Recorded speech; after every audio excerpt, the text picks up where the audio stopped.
l'impression que la jeunesse musulmane, il y a une espèce de fossé entre des musulmans qui sont en train de se dire on va bâtir quelque chose de stable avant de se marier, économiquement parlant, etc.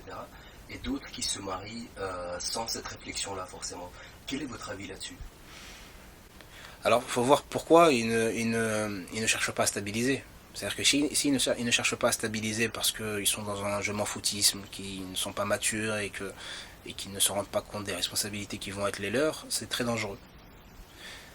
S'ils sont dans une optique de faire totalement confiance en Dieu et ne rien faire, c'est déjà mieux, mais c'est pas suffisant. Parce que la confiance en Dieu vous impose de faire des causes. Et la première des causes, c'est de se renseigner sur le permis et l'interdit dans ce que je peux faire et ce que je peux pas faire, sur mes devoirs vis-à-vis de mon épouse, et sur ce que je vais devoir assumer et m'y préparer. C'est le devoir du croyant, c'est de se préparer aux choses.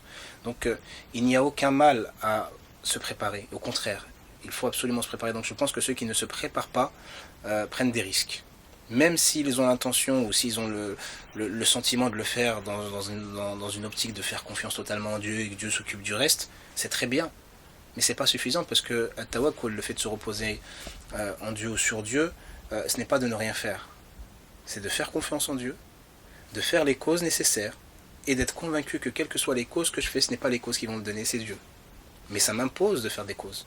Donc si j'entreprends quelque chose, la moindre des choses, c'est d'anticiper et d'essayer de voir quelle va être ma responsabilité, quels seront mes devoirs. Je ne parle même pas de droits. Les droits, c'est pas grave. Ne pas regarder ses droits, c'est pas grave.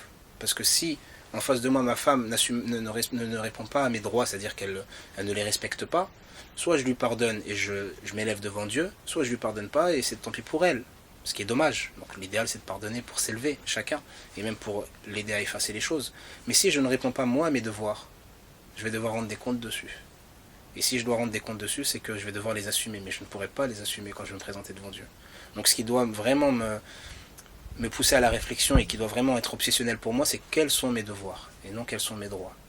Et quand j'entreprends une activité, que ce soit le mariage ou une activité professionnelle ou scolaire, quels sont mes devoirs par rapport à cette activité? Pourquoi je fais ça?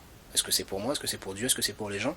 Et à partir du moment où j'ai la réponse et que la réponse est bonne, quels vont être mes devoirs? Parce que chaque activité que je vais entreprendre m'impose le fait de devoir répondre demain devant Dieu sur ce que j'ai fait. Et je ne pourrais pas dire je ne savais pas parce que je ne voulais pas savoir. Ou je le dirais peut-être, mais je ne vais pas assumer derrière. Alors que si je ne savais pas parce que je n'ai pas pu savoir, c'est différent. Mais si j'ai l'opportunité, la possibilité de savoir, je dois savoir. Donc il faut se préparer. Celui qui se prépare est mieux que celui qui ne se prépare pas. Il aura moins de surprises. Wallahu alam.